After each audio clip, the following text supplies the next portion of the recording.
Hello दोस्तों, आज हम पढ़ेंगे एनालॉग सर्किट के अंदर बायस स्टेबिलिटी टॉपिक। ये बहुत ही इम्पोर्टेंट टॉपिक है, वेरी वेरी इम्पोर्टेंट। इससे क्वेश्चन ज़रूर आएगा, 10 नंबर में भी आ सकता है, 5 नंबर में भी पूछ सकते हैं।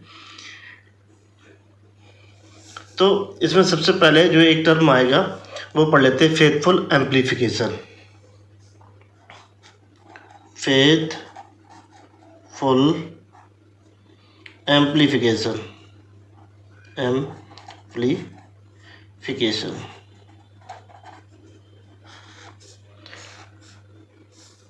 तो सबसे पहले इसकी डेफिनेशन लिखते हैं, फिर उसको समझते हैं। द प्रोसेस ऑफ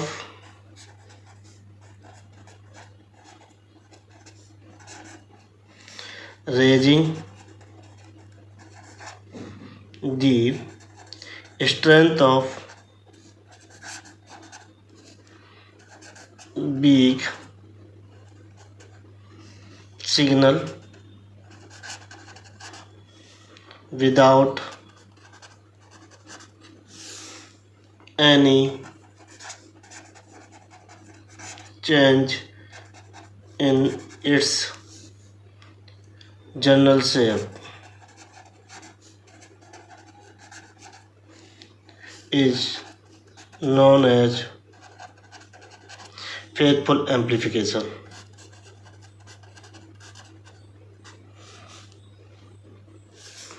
एम्प्लीफिकेशन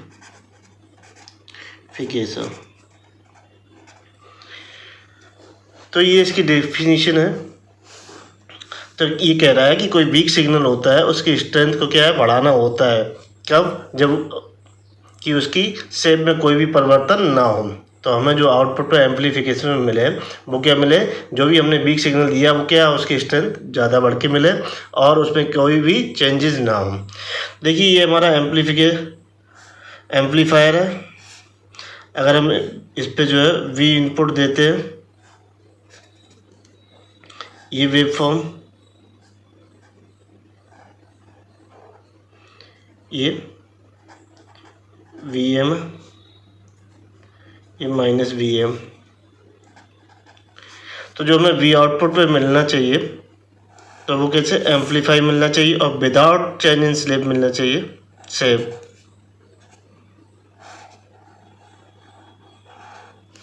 इस तरीके से। तो ये वी एम, ये माइनस वी एम। तो देखिए यहाँ क्या था, यहाँ एम्पलीट्यूड थोड़ा कम था, यहाँ क्या हो गया, एम्पलीट्यूड थोड़ा ज़्यादा हो गया। तो शेप जैसी थी वैसी मिली, लेकिन क्या हो गया, इसके एम्पलीट्यूड में क्या हो गया, वो बढ़ गया। तो जैसा शेप था वैसा ही मिलना है, इसमें कोई भी डिस्टॉर्शन नहीं होना है।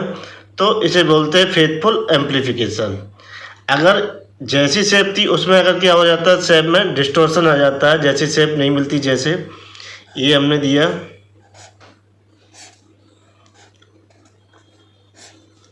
वी इनपुट पे,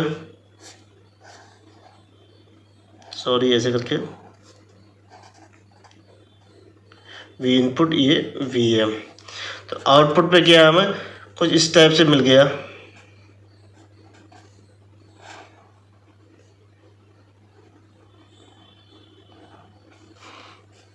तो देखिए यहाँ पे क्या, ये डिस्टॉर्ट हमें क्या वेवफॉर्म जो है मिला। तो इसे बोलते फेथफुल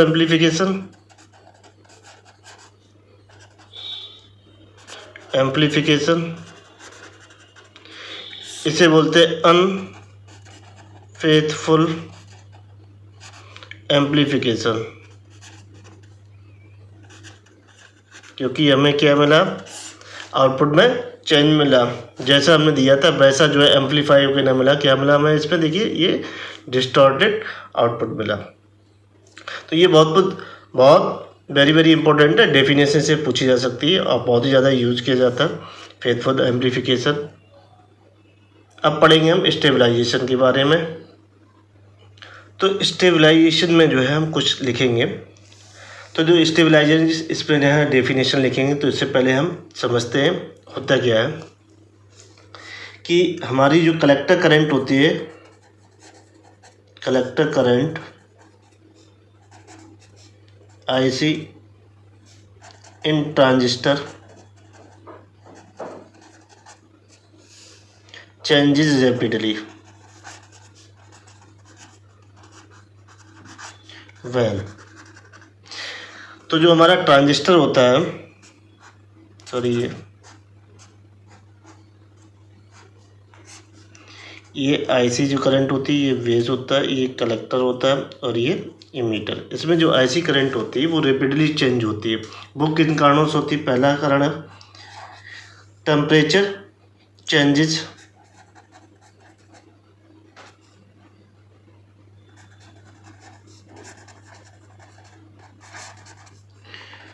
दूसरा कारण है the transistor is replaced by of the same transistor of the same type. This is due to inherent variation of parameters. तो जब हम एक ट्रांजिस्टर को दूसरे ट्रांजिस्टर में जो बदलते हैं तो उसमें क्या होता है? Inherent variation of the parameters होता है। जो हमारे पैरामीटर कौन से होते हैं? एक हमारा वी होता है और दूसरा होता है कि हमारा बीटा। जो पैरामीटर यहाँ होते हैं वो कौन से होते हैं? एक होता है वी, दूसरा होता है बीटा। ये भी क्या होता है? टेम्परेचर पे डिपेंडेंट होते हैं। तो जिसके कारण से हमारी क्या होती है? आईसी जो है वो चेंज होती है, कलेक्टर करंट चेंज होती है। तो इसकी वजह से कुछ प्रॉब्लम क्रिएट होती है, क्योंकि हमारा जो है कलेक्टर करंट अगर टेम्परेचर के चेंजेस होने से चेंज होगी या वी या बीटा की वेरिएशन जो भी हमारे पैरामीटर उनकी वजह से चेंज होगी, तो हमारे जो क्यू पॉइंट होंगे वो शिफ्ट हो जाएंगे, परिवर्तित हो जाएंगे। तो लिखते हैं when temperature change transistor is replaced, operating point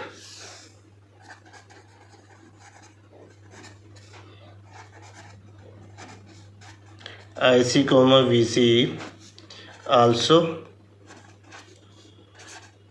changes. However, for faithful amplification,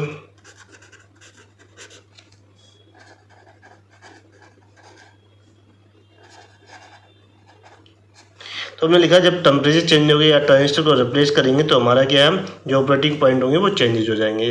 तो हमें क्या चाहिए? फेथफुल एम्पलीफिकेशन चाहिए, मतलब एक्टिव रीजन में जो हमारा ट्रांजिस्टर वर्क करना चाहिए।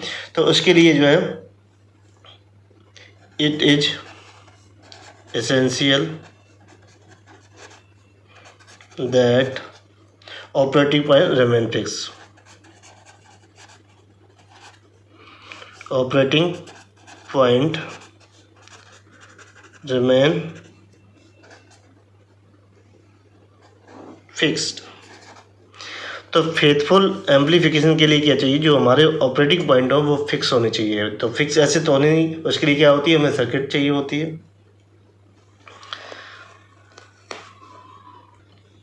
तो this necessitates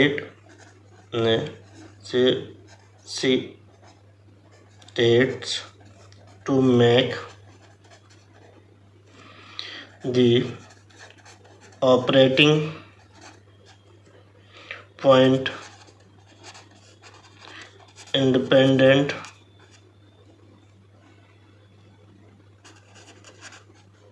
of these variations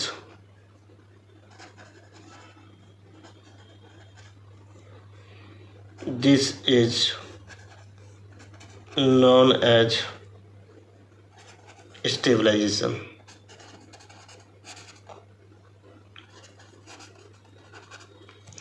तो स्टेबलाइजेशन में क्या किया जाता है? जो भी हमारे ऑपरेटिंग पॉइंट होते हैं वो क्या होता है? इंडिपेंडेंट ऑफ वेरिएशन किए जाते हैं। जो भी हमारे ये इंडिपेंडेंट होते हैं टेम्परेचर चेंजेज या इनहेरेंट वेरिएशन ऑफ पैरामीटर, तो उसी को स्टेबलाइजेशन या वॉइस स्टेबिलिटी कहते हैं। तो इसकी हम डेफिनेशन लिखते हैं।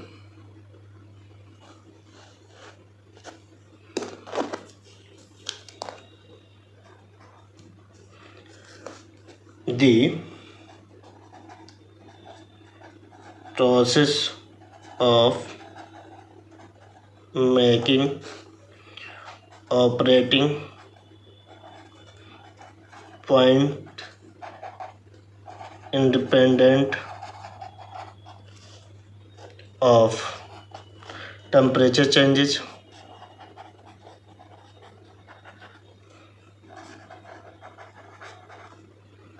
or variations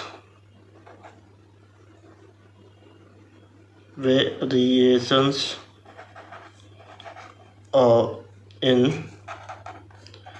transistors parameters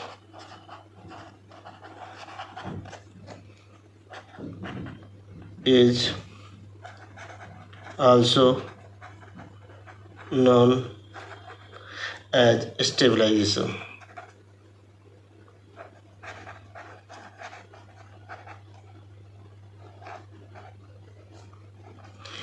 तो हमें ये डेफिनेशन याद रखना है कि अगर ये पूछा जाए एक्सप्लेन द स्टेबलाइजेशन, तो हमें इतना लिखना है। अब पढ़ेंगे नीड ऑफ स्टेबलाइजेशन कि हमें स्टेबलाइजेशन की वॉइसिंग की जो है वॉइस स्टेबिलिटी की हमें क्या आवश्यकता है, स्टेबलाइजेशन क्या हमें आवश्यकता है।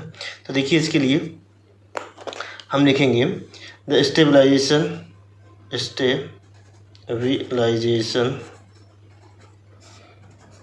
Of the operating point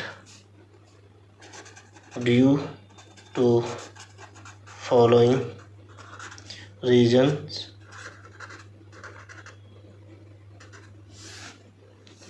number 1 temperature dependent of IC,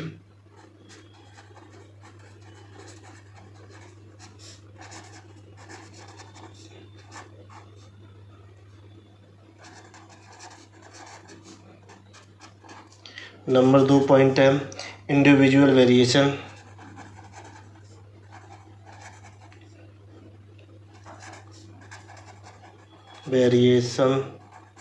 तो इसमें आते हैं बीटा और वीवी।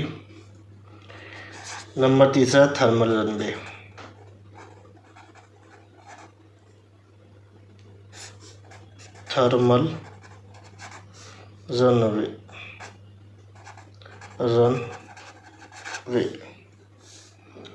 ये 3 पॉइंट हैं जिसके लिए हमें क्या स्टेबलाइजेशन करना पड़ता है। एक टेम्परेचर डिपेंडेंट ऑफ आईसी, दूसरा क्या इंडिविजुअल वेरिएशन ऑफ आईसी, तीसरा है थर्मल रनवे ऑफ आईसी। इन तीनों के कारण क्या होती है, आईसी में जो है इनस्टेबिलिटी जो है प्रोड्यूस हो जाती है क्योंकि इन तीनों के कारण क्या होता है, आईसी हमारी क्या हो जाती है, वो चेंज हो जाती है। अब हम पढ़ेंगे स्टेबिलिटी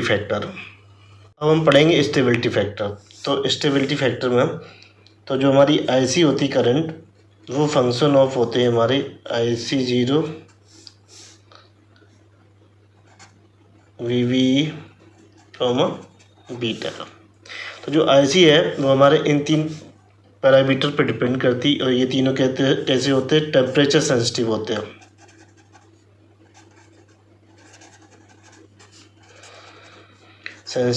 हैं। तो इसका मतलब हमारे क्या होंगे, 3 जो है स्टेबिलिटी फैक्टर होंगे। तो पहला जो है एस है, तो उसे लिख देते हैं del IC upon del IC 0 with VVE comma beta. तो ये लाइन और ये हमने लिखा हुआ, तो 2 को हम क्या रखेंगे, कांस्टेंट रखेंगे। तो इसलिए जो दूसरा होता है एस डैश, वो डेल आईसी अपॉन डेल वीवी। तो ये आईसी 0 कॉमा और बीटा क्या रखेंगे, कांस्टेंट रखेंगे। एस डबल डैश जो होता है del IC upon del beta, ये IC0 कॉमा BV को क्या रखेंगे, कांस्टेंट रखेंगे। तो देखिए ये क्या होता है, पॉजिटिव होता है, और ये नेगेटिव होता है, ये क्या होता है, पॉजिटिव होता है। तो इसको एक तरीके से और लग सकते हैं, del IC upon del IC0 with constant BV comma beta. इसको भी del IC upon del BV, इसमें जो constant IC comma IC0 comma beta. इसको जो लिखेंगे del IC upon del beta, और ये IC0 कॉमा BV। तो इन तीनों की जो वैल्यू है वो क्या हुआ, स्मॉल होनी चाहिए, मतलब लो वैल्यू होनी चाहिए। तो सबसे ज़्यादा जो इम्पोर्टेंस है वो हमारा क्या है, एस है। तो देखिए ये पॉजिटिव होता है, ये क्या होता है, एस डैश क्या होता है, नेगेटिव होता है, और ये क्या होता है, पॉजिटिव। दो पॉजिटिव होते हैं और एक नेगेटिव होता है। तो ये तीनों ही पूछे जाते हैं एग्ज़ाम में। तो हम पहले वाले की जो है डेफिनेशन लिखेंगे इसकी। तो पहले वाले जो है स्टेबिलिटी की फैक्टर की डेफिनेशन है, the rate of change of collector current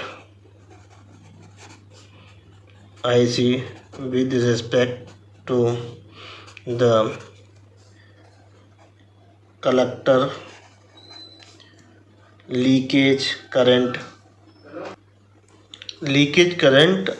IC not at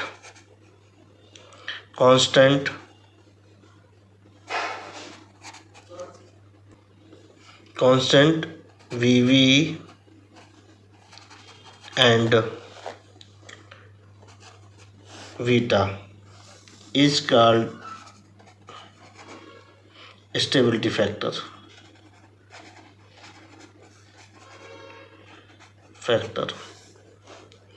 तो स्टेबिलिटी फैक्टर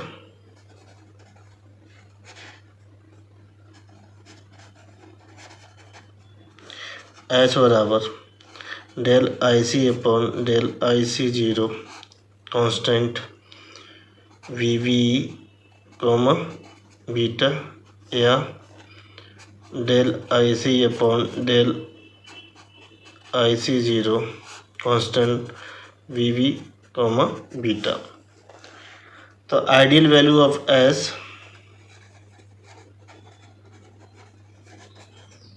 बराबर ये 1 होती है। तो इसी की बेसिस पे जो है इन दोनों की जो है डेफिनेशन लिखी जाएगी, वो मैं नहीं लिख रहा हूँ। अब हम पढ़ेंगे general expression of stability factor for of common emitter configuration. तो हम जनरल जो है फार्मूला निकालेंगे स्टेबिलिटी फैक्टर का। तो इसके लिए हम सबसे पहले एज्यूम कर लेंगे। तो एज्यूमिंग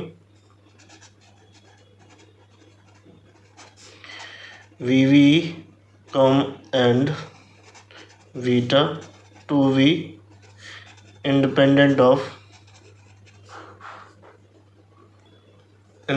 ऑफ IC। तो ये मान लेते हैं कि VV एंड वीटा क्या होता है, वो इंडिपेंडेंट ऑफ IC होते हैं। तो हम मिलेंगे IC इक्वेशन, IC बराबर Vita IV plus beta plus 1 ICU। तो ये इक्वेशन नंबर हमारी 1 होगी। इसी को क्या करेंगे हम, ICU को IC के सापेक्ष जो है डिफ्रेंशिएट कर देंगे। तो देखिए, तो डेल अपॉन डेल IC बराबर डेल अपॉन डेल IC और beta IV plus beta plus 1 ICU।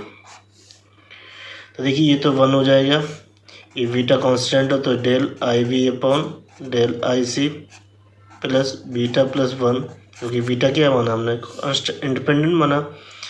तो del ICU upon del IC।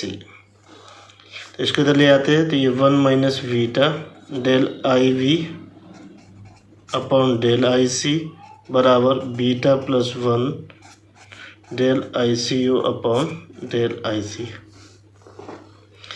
तो हम जानते हैं एस बराबर होता है del I C U upon del I C.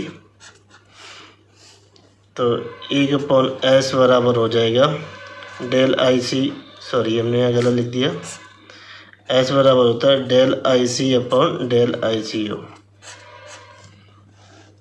तो 1/s बराबर हो जाएगा del I C U upon del I C. तो इसकी वैल्यू रख देते हैं, तो 1 माइनस बीटा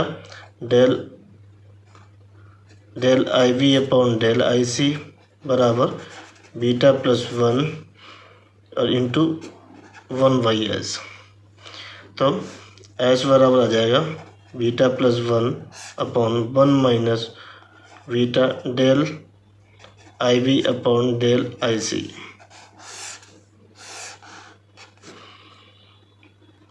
तो ये हमारा जनरल फार्मूला आ गया, एस बराबर beta plus 1 upon 1 minus beta del I V upon del I C.